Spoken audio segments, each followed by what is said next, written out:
যে 2016 আমি এই স্কুলটো স্থাপন কৰাৰ পিছত এৰিয়াৰ যিমানখিনি জাতি জনগোষ্ঠী আছে তাৰ যিবিলাক ছাত্ৰ ছাত্ৰী ইয়াত আছে চ' সিহঁতক এটা পঢ়াৰ ক্ষেত্ৰত যিটো আমি সুযোগ সুবিধা আমাৰ যিটো কেপাচিটি অনুযায়ী যিটো দিবলৈ আমি সক্ষম হৈছোঁ চ' আমি অত্যন্ত সুখী আৰু আজি 2016 পৰা যিটো আমি ইষ্টাব্লিছ কৰি কিনে আজি 10 বছৰত ভৰি দিলে চ' বিভিন্ন ধৰণৰ আমি প্ৰগ্ৰাম তেনেকুৱা কৰিছোঁ স্কুলৰ প্ৰাংগণত কিন্তু এনুৱেল ডে হিচাপে আমি তেনেকুৱা কৰা নাছিলোঁ কিন্তু ইয়াতে আমি আজি বহুত সুখী কাৰণ আমাৰ যিবিলাক ফাৰ্ষ্ট আউট ষ্টুডেণ্টছবিলাক যিটো আছে বাহিৰত গৈ কিনে যেনেকুৱা পাৰফৰ্ম কৰিলে সিহঁতে যিটো এচিভমেণ্ট কৰিলে এইটো আমি লগ পাই বা শুনি বহুত ভাল লাগিছে। ভাষণ প্ৰসংগত অধ্যক্ষ ডাঙৰীয়াই কৈছিল প্ৰথম অৱস্থাত 200 ছাত্ৰ ছাত্ৰী আছিল আজি ছাত্ৰ ছাত্ৰীৰ সংখ্যা কিমান কেনেদৰে আগবাঢ়িছে? যেতিয়া আমি ষ্টাৰ্ট কৰিছিলোঁ তেতিয়া 200 ষ্টুডেণ্টছ আছিলে তথাপিও আমাৰ যিবিলাক ইনফ্ৰাষ্ট্ৰাকচাৰ যিটো হ'বলগীয়া আছিলে সেইটো আমি তেনেকুৱা ধৰণৰ কৰিব পৰা নাছিলোঁ ষ্টাৰ্টিঙত আমি 200 ষ্টুডেণ্টছটোক লৈ কিনি যিটো ইষ্টাব্লিছ কৰিলোঁ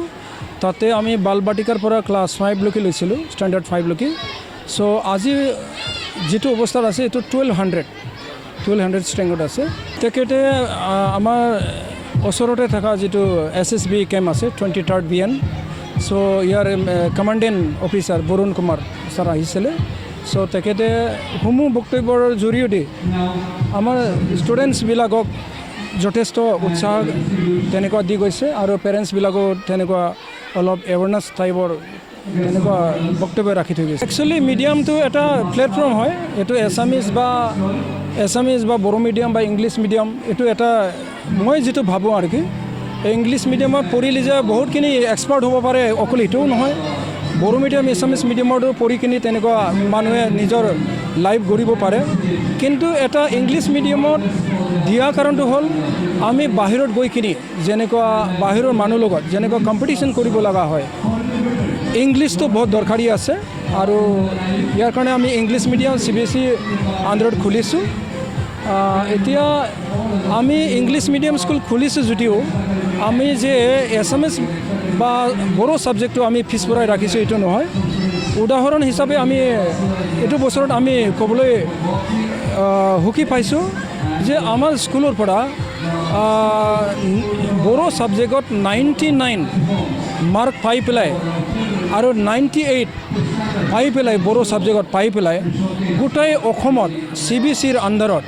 আমাৰ স্কুলৰে টপ মাৰিছে বুলি এইটো আমি ক'বলৈ মানে সুখী পাইছোঁ।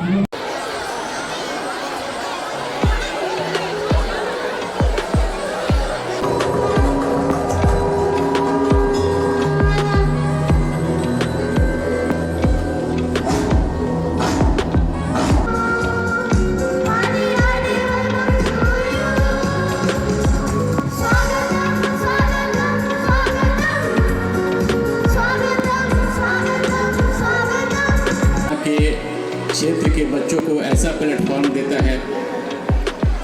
जहां पर पढ़ाई की कम सुविधा थी पहले और 2016 में ये स्कूल खुलने के बाद पिछले 10 वर्षों में बहुत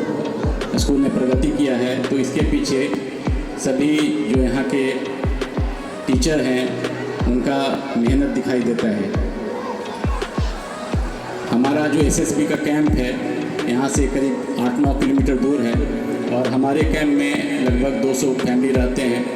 और इस एरिया में जो दलगांव में भी एक सेंट्रल केंद्रीय विद्यालय है उसको कम प्रीफर किया गया है और यहाँ हमारे